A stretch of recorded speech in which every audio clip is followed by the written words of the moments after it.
Come on, 2, 3.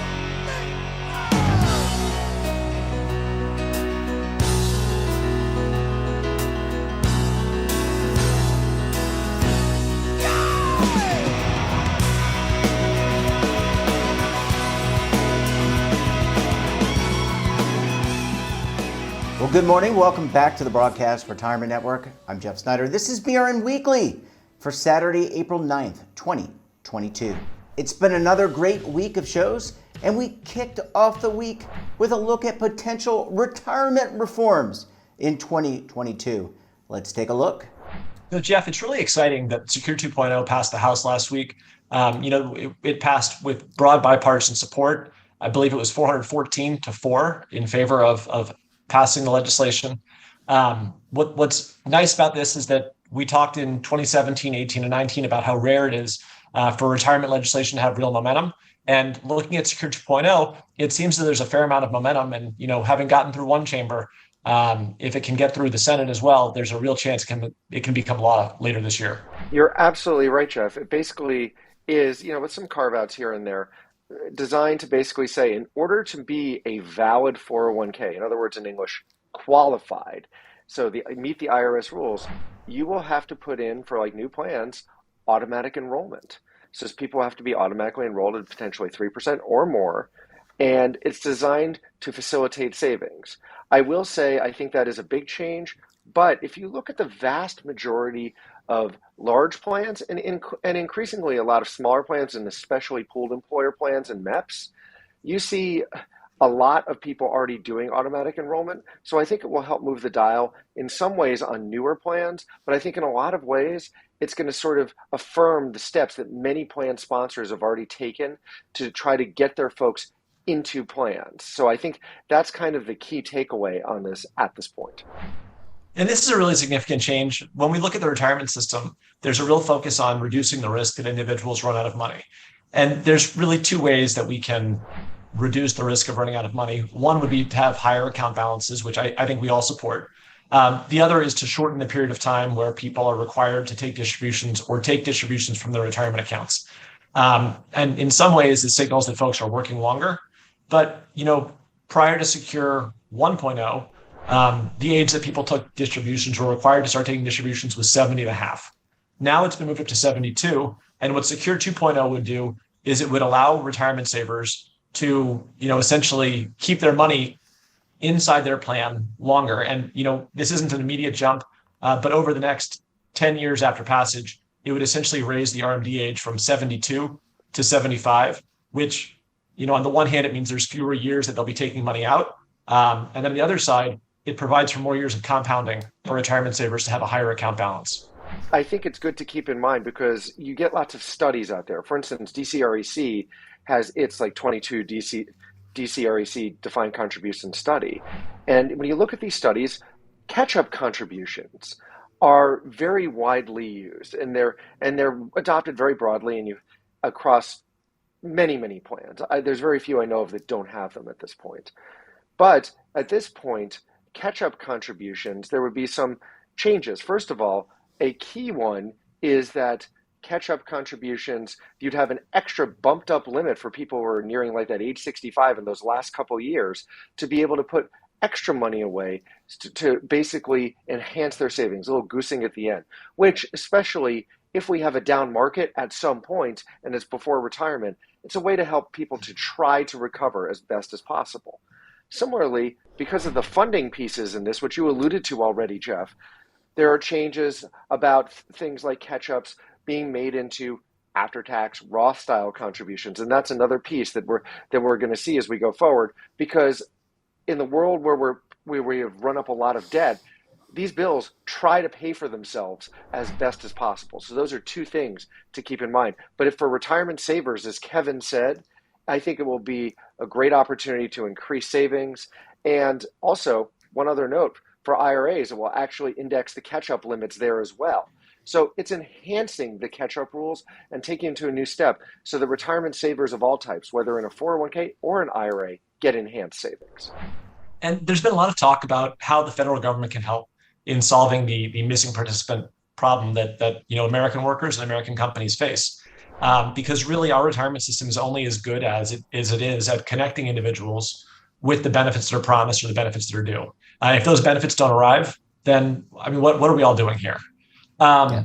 But at bottom, what this does is it creates an avenue where the federal government can have essentially a lost and found, where participants can provide updated information, where the government can help those participants connect with their plans that they may have a benefit from, and then at bottom connect everybody, plan, participant, with their benefit. And hopefully what this does is it signals a bit of a pivot from a world where we're hoping that participants contact their former employers to update their addresses, to one where employers and participants are able to go to a central one-stop shop and connect each other with benefits or with benefit requests.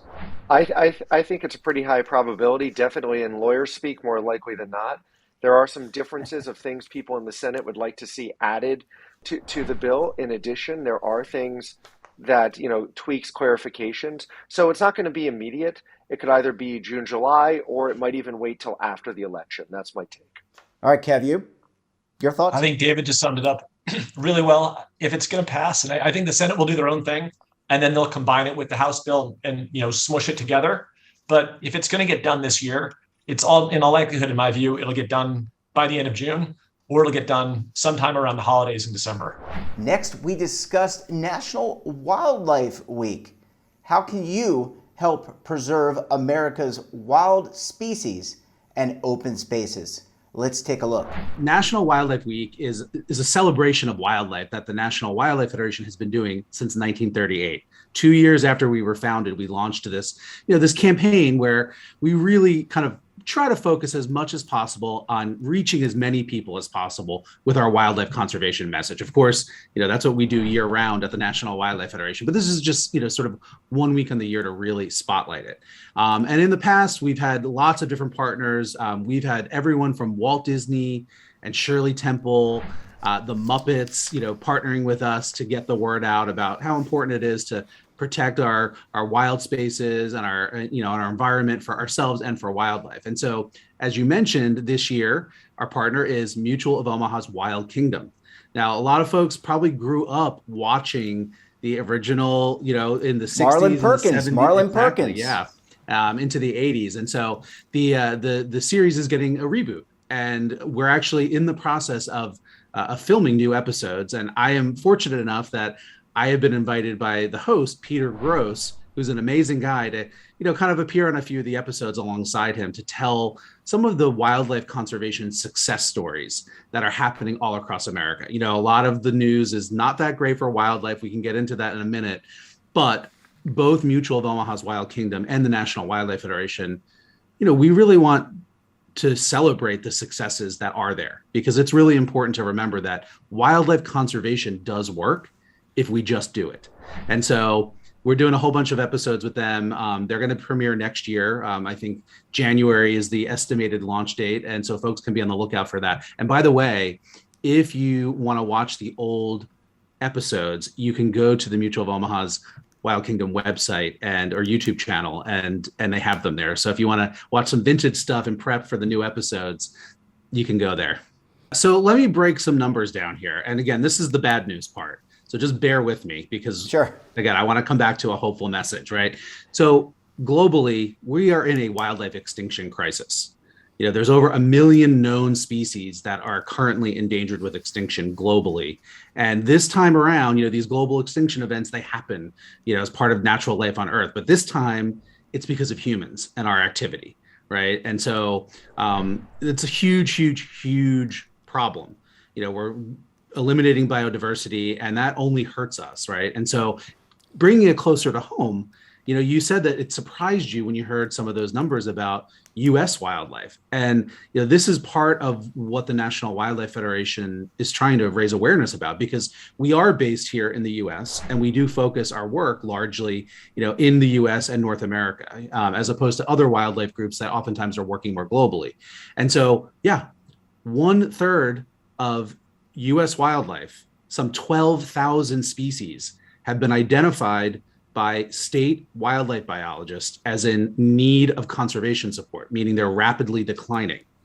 And so, they're at risk of extinction in the coming decades unless we do something about it. Now, these are not species that are currently listed as endangered. There's 12,000 of them that, are declining, and they're going to get there if we don't do something now. And so it's a real issue. It's right here. This is not just happening in faraway places. National Wildlife Week is just is a week in the year to really signal boost this message. And ultimately, what we're hoping is that lots of people will engage. We've got some really fun content on our website. Again, we'll talk about that in a little bit. But it's a time for people to just, we're coming into spring. Here in the Northern Hemisphere, people are thinking about getting outside. Everybody has cabin fever from the winter. It's a nice time to kind of be thinking about our bigger environment and what it means to protect it.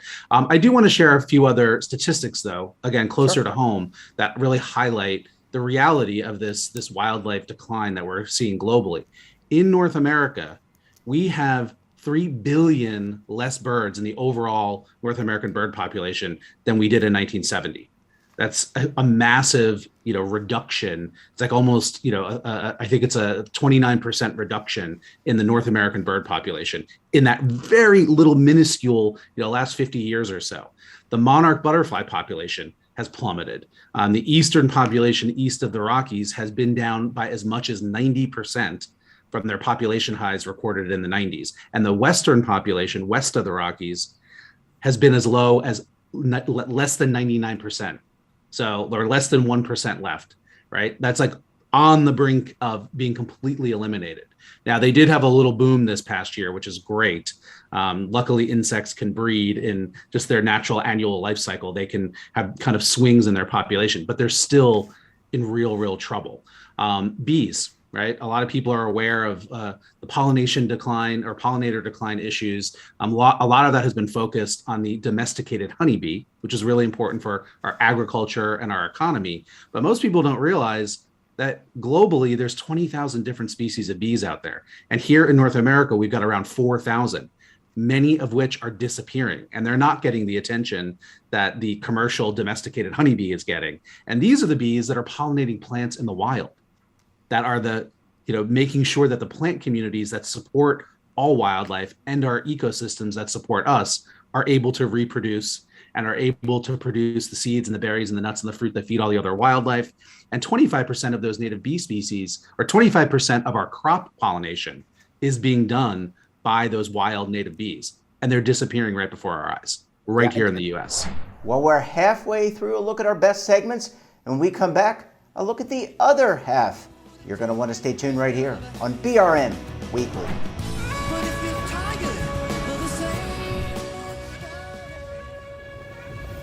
Imagine a new television network that will make you richer, healthier, and in control of your financial future.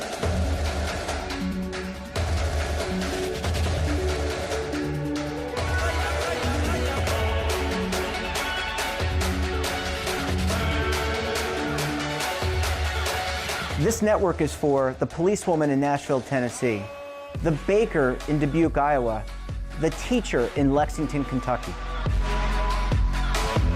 We want to make the idea of savings and retirement culturally relevant. But what do you see as a defining issue of the midterms? Especially for the smaller businesses. I mean, they are the lifeblood of the American economy.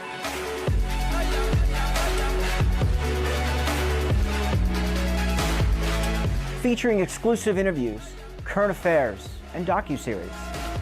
33 years old, you retired early. The philosophy is money only matters if it helps you live a life that you love. But you got to start thinking about retirement as soon as you get in. The Broadcast Retirement Network will drive very high engagement with premium partnerships. So this isn't retirement and savings for your parents or grandparents. This is for all Americans. And we're going to change the way you think about money.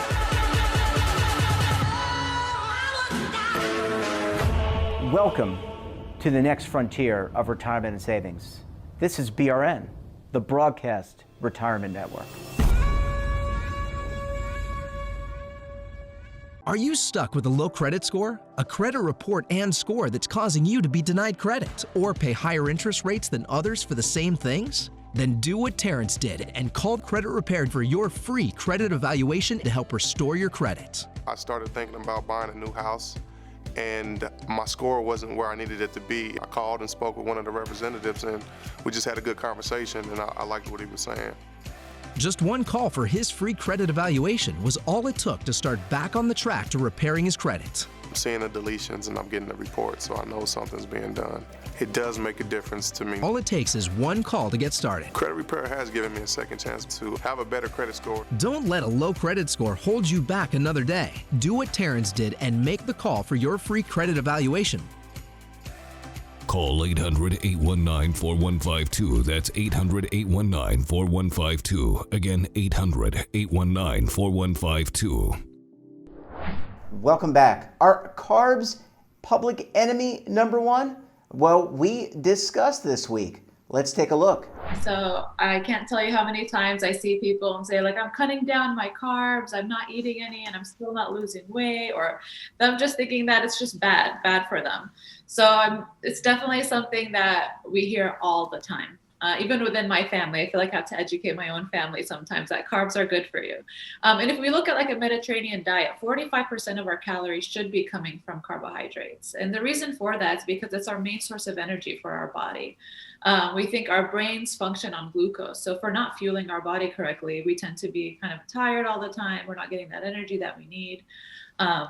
The thing that matters most is the types of carbohydrates that we're consuming, right? So when you said the white breads and white rice, those are things we want to limit, right? If we completely eliminate it out of our diet, it's kind of difficult to do. But it's something we want to limit because they're simple carbohydrates. So when we mean simple carbohydrates, they turn into sugar a lot more quicker, than a complex carb. And when you look at complex carb, they usually have a little bit more fiber to them. So we're thinking about whole grain, right? Breads and pasta, and looking for brown rice. And when we look at vegetables, even we consider potatoes, carrots, peas, corn. Those are all a little bit more of the complex carbohydrates that we're looking at. Oatmeal, I always tell people, eat your oatmeals, beans, legumes, those are all high in carbs too, but there are also other benefits to it. So those take a little bit longer to digest. They're higher in fiber, which is good for gut health and heart health. So we always recommend a higher in complex carbohydrate diet.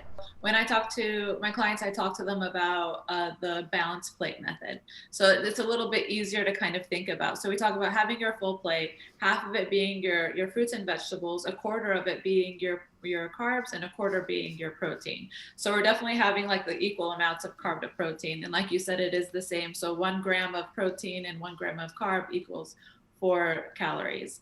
But then we look at fat tends to have higher, it's 9 calories per gram. But it's definitely portion control, 100%. And that comes to everything, right? We talk about moderation in everything. So even protein, people think, oh, I need so much protein in my diet, but our bodies really can't process that much protein. So the more you eat it, the more work you're putting your kidneys through. And then we tend to pee out the rest. So you're not really going to be using all of it. So everything definitely needs to be in moderation and portioning it out. I always say I'm a big advocate of frozen fruit and vegetables. So it is definitely something I'm hearing. So it's definitely a concern for a lot of people. I'd say, like, when you're looking at carbohydrates, you can even, like I said, going to beans, and for protein too, going to beans and getting canned beans or dried beans, and going to the frozen section for your produce too. Definitely there's nothing wrong with that. More nutritious, you're going to get a lot out of it. And you get a better bang for your buck, and it lasts longer. It can be in your freezer for a while. So I always tell people, you don't have an excuse. So they tell me, like, oh, like I don't eat my vegetables each day because I tend to run out and I don't have anything. I'm like, well, then have your stash of frozen vegetables in the freezer. So if the day that you don't have anything, you have something to grab. So it's always like my little trick for them. And finally, rents are skyrocketing all across the United States. We discussed. Let's take a look. The occupancy rate is very high. Vacancies are super low. Rents are rising. It was like 23%, something like that, just recently, according to the recent reports. And it's just really tough. Landlords are conceding less and raising their prices, and it's Yeah, it's very, very difficult to find a place if you're looking right now. A lot of people are not moving. Maybe we're considering a move and just deciding to kind of hang out for a little bit longer because the demand is very high and the supply is very low right now. A little bit of both. Yeah, they definitely pulled back significantly. You were looking at landlords who had to take maybe 25, 30% haircut on their rents during that 2020 summer, fall season because there was just this massive exodus from major cities like New York. And now that this recovery is in full swing, they're able to charge and recover some of those costs and even a bit more. And then as inventory continues to remain low, they can take advantage of that and charge more, understandably. So it's a little of both. Yeah, absolutely. I think the main altering and sort of behavior has been to kind of grind it out and stay where you are. So if maybe, a young family just had another child or family had another child and they needed to expand, they're like, well, maybe we stay here. Maybe someone's not particularly happy in their neighborhood right now and they're considering a move. It's like, well, not really much out there. So it's very competitive and the cost of moving is going to be just not worth it. So people are just really just grinding it out where they are. And just newer people who are who come to the city and they're, for new jobs or what have you, they just have to suck it up. Maybe they can get some roommates. Maybe they could do some short-term rentals in the meantime, but they're not really in much of a position to negotiate, and they just have to make do with what they can, be it, like I said, roommates or short-term rentals in the meantime. And not just the major cities, and especially like the surrounding cities have that same problem. And in fact, like there's the marriage, it's of the sales market and the rental market, because a lot of the buyers come out of the rental market.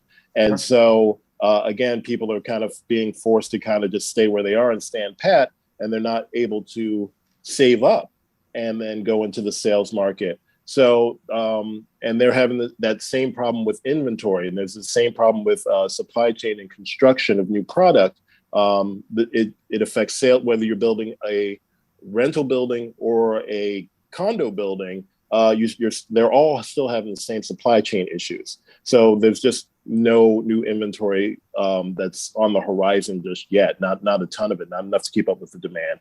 So people are just, they're making do. And that wraps up this episode of BRN Weekly. Have a topic of interest, somebody you think we should talk to, drop us a line. And don't forget, for all the latest curated news in lifestyle, wellness, finance, tech, so much more, all in one place and free, check out today's edition of our daily newsletter, The Morning Pulse. Want to search our archives? Check out our latest content? Well, visit our website and our streaming partners like Amazon, Roku, Samsung, and many, many more.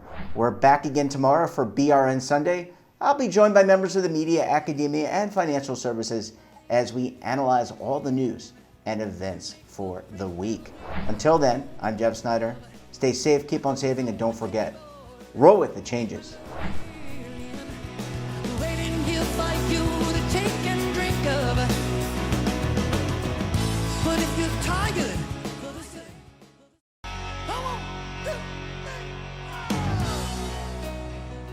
Now is your opportunity to co-create content around any topic on the first lifestyle and wellness network. Reach a global audience through our platform and co-own exclusive branded content. All of our programs are available on demand and also as audio-only podcasts, so you can take us on the go. Broadcast Retirement Network, available anytime, anywhere, and on any device. Are you being audited and do you owe the IRS $10,000 or more in back taxes? Is the IRS threatening to take more of your money? Don't fight the IRS alone. The Tax Doctor is here to help you negotiate your tax bill and reduce your stress. The IRS can freeze your assets and seize your bank accounts, but you can stop these IRS actions. The Tax Doctor will work with you using our years of experience to represent your case to help you get the best resolution under the IRS guidelines. Help is here to deal with the IRS to reduce your stress. We've handled thousands of cases, so we know what we're doing. If you owe $10,000 or more in back taxes, do not call the IRS alone. Call a Tax Doctor now for a tax emergency analysis. Call 800-224-6439.